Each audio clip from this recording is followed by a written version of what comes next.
Así era la ropa real de Jesús, y nadie te lo contó. Cuando pensamos en él, casi siempre lo imaginamos vestido con túnicas blancas impecables, telas limpias que parecen flotar suavemente bajo un cielo dorado. Pero, ¿esa imagen corresponde a la realidad histórica? ¿O es una construcción artística que hemos heredado durante siglos? La vestimenta en el siglo I no era una cuestión estética ni espiritualizada.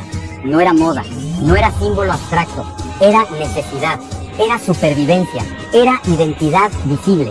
Una prenda podía revelar el oficio de una persona, su nivel económico, su lugar en la sociedad e incluso su dignidad ante los demás. En un mundo sin producción en masa, sin tiendas, sin armarios llenos de opciones, cada tela tenía peso, cada color tenía significado, cada remiendo contaba una historia. Hoy vamos a viajar al contexto real de Judea y Galilea para descubrir cómo se vestía la gente común y qué nos revela esto sobre Jesús. Porque entender su ropa no es un detalle menor, es acercarnos a su humanidad concreta. Comencemos. Para comprender cómo era la ropa en la época de Jesús hace 2000 años, primero debemos abandonar nuestra mentalidad moderna. Hoy abrimos un armario y elegimos entre múltiples prendas según la ocasión, el clima o incluso el estado de ánimo. En el siglo I, eso simplemente no existía. En Judea y Galilea, la vestimenta nacía de limitaciones muy concretas. El clima seco y caluroso, las noches frías, la economía local, la disponibilidad de materiales y una tecnología textil extremadamente básica. No había fábricas, no había producción en masa, no había tiendas llenas de opciones. La mayoría de las prendas se elaboraban dentro del hogar. Hilar, tejer y coser era un proceso lento y agotador.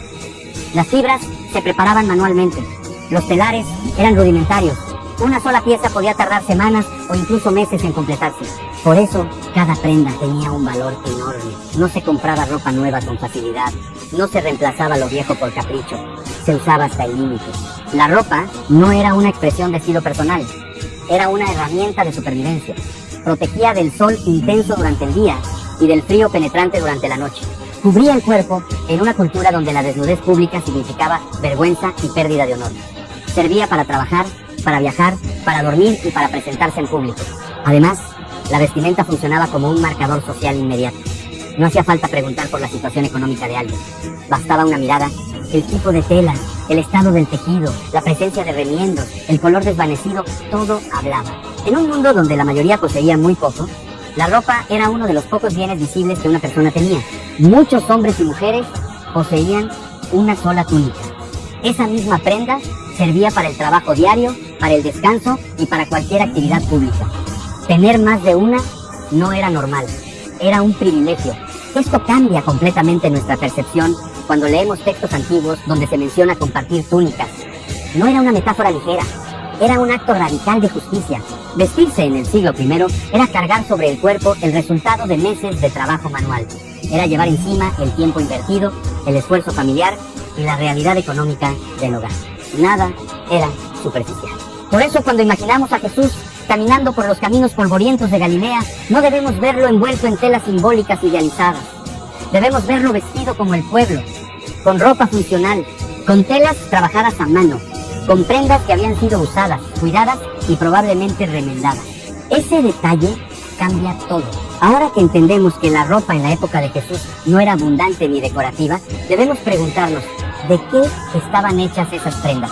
El material más común en la Judea del siglo I era la lana. Provenía de ovejas y cabras, animales que formaban parte esencial de la economía rural. La lana era resistente, relativamente accesible y cumplía una función clara: proteger. Durante el día defendía del sol y por la noche ayudaba a conservar el calor cuando las temperaturas descendían bruscamente. No era suave como las telas modernas, no era ligera. Era áspera, pesada y absorbía fácilmente el sudor y el polvo. Pero funcionaba, y en ese mundo la funcionalidad era más importante que la comodidad. La mayoría de las túnicas y mantos de la gente común estaban hechos de lana. Era la tela del trabajador, del agricultor, del pescador, del artesano. Era la tela de quienes caminaban largas distancias y dependían de su cuerpo para sobrevivir. El lino, en cambio, ocupaba otro lugar. Se producía a partir de fibras vegetales y requería mayor técnica en su elaboración. Era más ligero, más fresco y visualmente más refinado. Preparar lino implicaba tiempo, conocimiento y cuidado. No estaba al alcance de todos. Por eso cuando los textos antiguos mencionan lino fino, no están describiendo simplemente una textura agradable. están señalando estatuas. El lino se asociaba con contextos religiosos, con ciertos líderes y con personas que gozaban de mejores condiciones económicas. No era la tela diaria del campesino promedio. En cuanto al algodón, era raro en esa región. Cuando aparecía, provenía de lugares lejanos, mediante rutas comerciales limitadas. La seda era todavía más excepcional. Era un lujo importado del Oriente, vinculado al poder extranjero y a las élites urbanas. La mayoría de la población jamás habría tocado una prenda de seda. Si los materiales ya hablaban, los colores hablaban aún más. Cuando imaginamos el mundo antiguo, a veces lo pintamos mentalmente como un lugar lleno de tonos vibrantes. Pero la realidad del siglo I, en Judea y Galilea, era mucho más sobria. Las calles no estaban llenas de rojos intensos, azules brillantes o púrpuras llamativos. La mayoría de las personas vestía colores naturales, beige, marrón, gris, tonos terrosos y azules apagados. ¿Por qué? Porque teñir una tela era costoso, complicado e incierto. Los pigmentos provenían de plantas, minerales e incluso insectos. Extraerlos requería conocimiento, tiempo y recursos.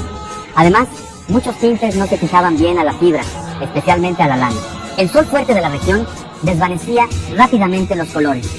Una prenda teñida exigía dinero y acceso a redes comerciales específicas. Por eso, mantener el color natural del tejido era la opción más práctica y duradera. Los colores intensos no eran cotidianos, eran marcadores sociales. Aparecían en celebraciones especiales, bodas o contextos de poder. El púrpura, por ejemplo, era extremadamente costoso porque se producía a partir de moluscos marinos. No era un color común. Estaba asociado al poder político y a las élites. No cualquiera podía vestirlo. El blanco brillante, que muchas veces asociamos con espiritualidad, tampoco era la norma diaria. Lograr una prenda verdaderamente blanca requería limpieza constante y cuidado especial. No era lo habitual en la vida de trabajo y polvo. Todo esto significa que la ropa no solo cubría el cuerpo, comunicaba identidad inmediata. Bastaba una mirada para saber si alguien tenía recursos o vivía al límite. Si hubieras vivido en ese tiempo, con recursos limitados, sabiendo que probablemente tendrías una sola túnica durante años, ¿cómo habrías cuidado lo poco que poseías? En el siglo I, una prenda no era desechable. Era una inversión de meses. Se remendaba una y otra vez. Se reforzaban las zonas gastadas. Se transmitía entre generaciones. Cada parche no era señal de descuido, sino de perseverancia. Cuando entendemos el peso económico y social de los colores y las telas, comenzamos a comprender mejor las enseñanzas de Jesús sobre compartir, sobre desprendimiento y sobre dignidad. Porque en su mundo, la ropa no era superficial, era visible, era pública, era parte de la historia que cada persona llevaba sobre su propio cuerpo. En la época de Jesús, el vestuario no era complejo, no había múltiples capas diseñadas para combinar, no existía la variedad que hoy consideramos normal. La vida diaria giraba esencialmente en torno a dos piezas fundamentales, la túnica y el manto. La túnica era la prenda base, se usaba directamente sobre el cuerpo. Era una pieza sencilla, generalmente larga, de corte recto y sin bolsillos. Este detalle, que puede parecer pequeño, cambiaba toda la dinámica práctica de la vida cotidiana. Sin bolsillos, los objetos personales no podían guardarse como oro. Las monedas, pequeñas herramientas o pertenencias, se llevaban sujetas de otra manera. Y aquí entra un elemento crucial, el cinturón. El cinturón no era un accesorio decorativo, era indispensable. Servía para ajustar la túnica al cuerpo y permitir el movimiento cuando alguien necesitaba caminar rápido, trabajar con mayor agilidad o prepararse para una tarea exigente, se ceñía la túnica a la cintura. De ahí nace la expresión antigua, ceñid vuestros lomos, que no era una metáfora abstracta, sino una acción física concreta de preparación. El manto era la segunda pieza esencial. Se colocaba sobre la túnica y cumplía varias funciones.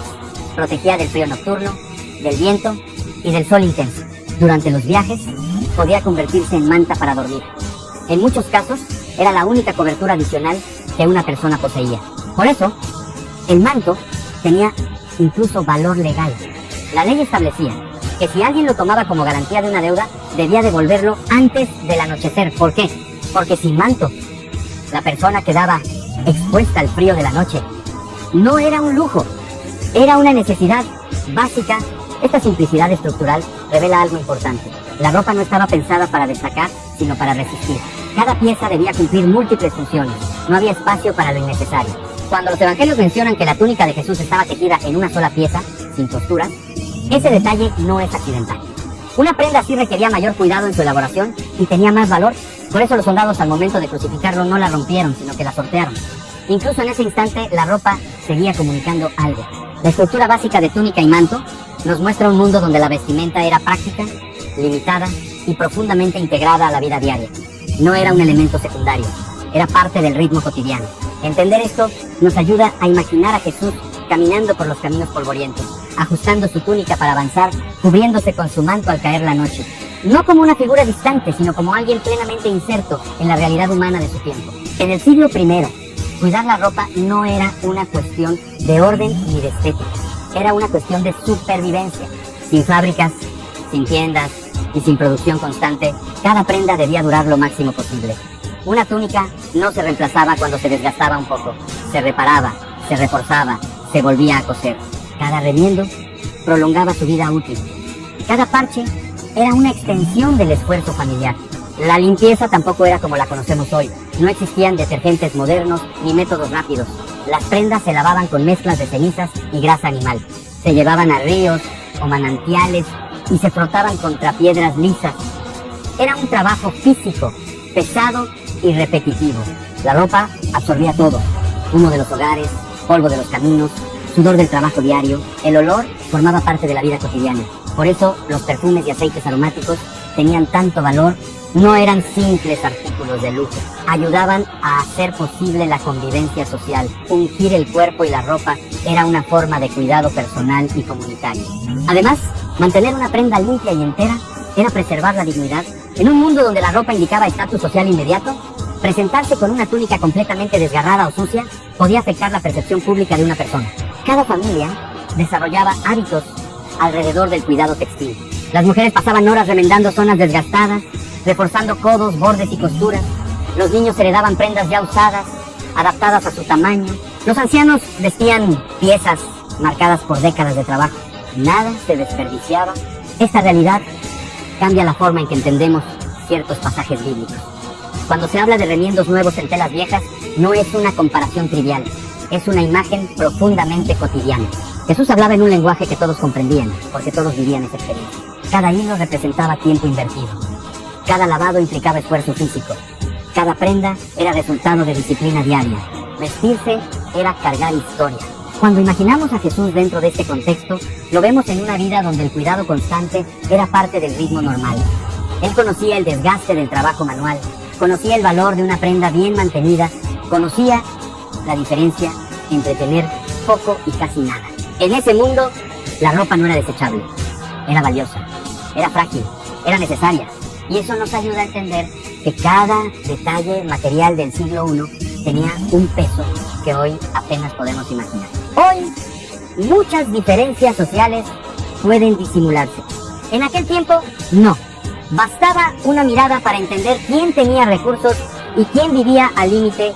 La tela, el grosor del tejido, la presencia de remiendos, el desgaste en los bordes, todo comunicaba. No había ropa de diario y ropa especial en la forma en que hoy lo entendemos. La misma tela acompañaba cada momento de la vida. Tener más de una túnica era inusual. Era señal de cierta estabilidad económica.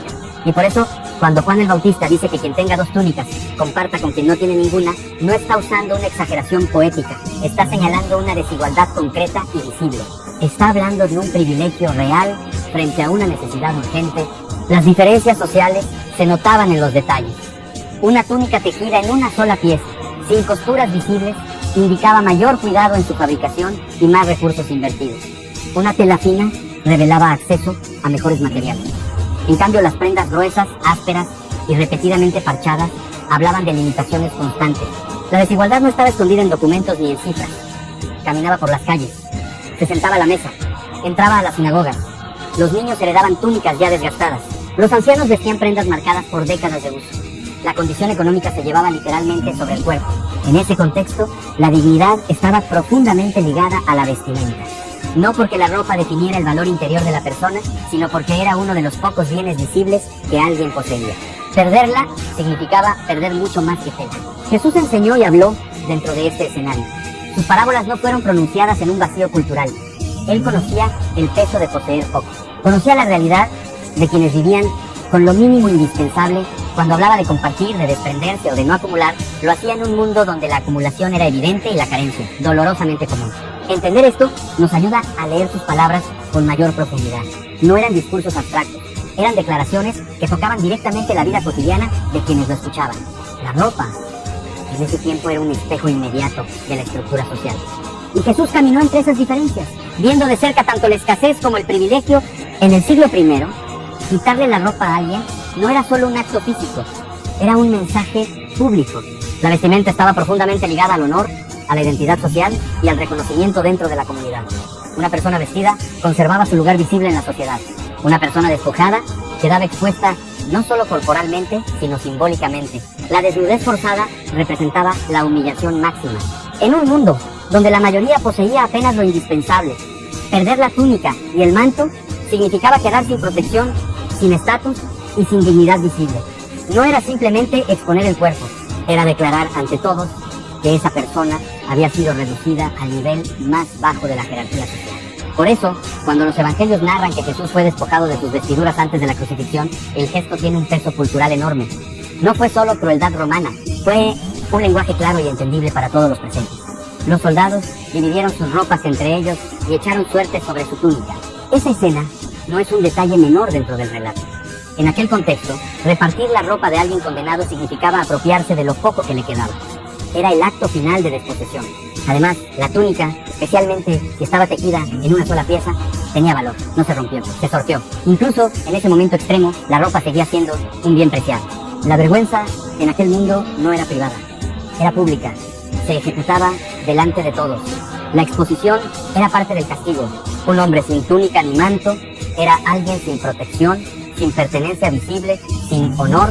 Este contexto también nos ayuda a entender otros gestos culturales relacionados con la vestimenta. Rasgar las propias vestiduras, por ejemplo, era una expresión de dolor profundo, de luto o de impacto devastador. No era una reacción impulsiva, era una declaración visible de que algo se había quebrado por dentro. La ropa hablaba constantemente. Hablaba en la celebración, hablaba en la pobreza, hablaba en el luto y habló también en la cruz. Cuando Jesús fue despojado, no solo sufrió físicamente, fue colocado en la posición social más baja imaginable. Fue reducido ante los ojos de todos. Entender el significado de la vestimenta en su tiempo nos permite comprender la profundidad de ese momento. No fue solo una escena histórica, fue una humillación total, comunicada en el lenguaje cultural más claro que existía. Y aún así, desde ese lugar de máxima exposición y pérdida, su mensaje no se detuvo. Después de recorrer el contexto histórico, los materiales, los colores, la estructura básica y el significado social de la ropa en el siglo I, debemos detenernos y reflexionar cómo cambia nuestra imagen de Jesús cuando entendemos cómo era realmente la vestimenta en su tiempo. Durante siglos, el arte lo ha representado con túnicas impecables, blancas, limpias, casi resplandecientes. Pero la realidad histórica apunta a algo distinto. Jesús no caminó con telas lujosas ni con colores extraordinarios. No vistió seda ni púrpura imperial. No tuvo un armario con opciones. Vistió lo ordinario. Telas trabajadas a mano. Lana resistente. Colores naturales, probablemente desvanecidos por el sol.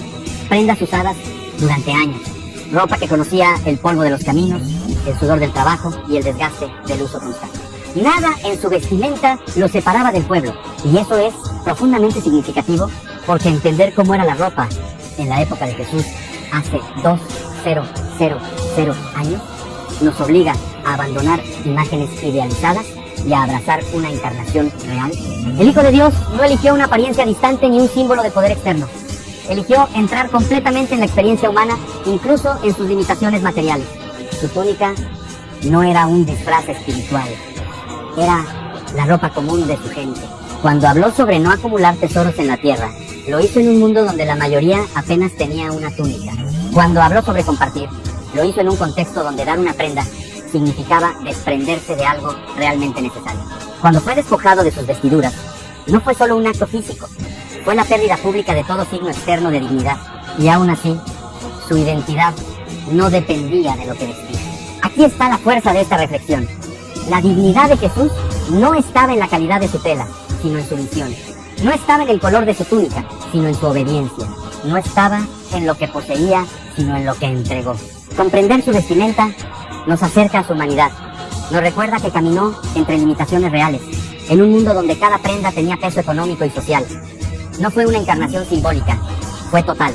Y quizás hoy la pregunta no sea solo cómo se vestía Jesús, sino qué valoramos nosotros cuando miramos la apariencia.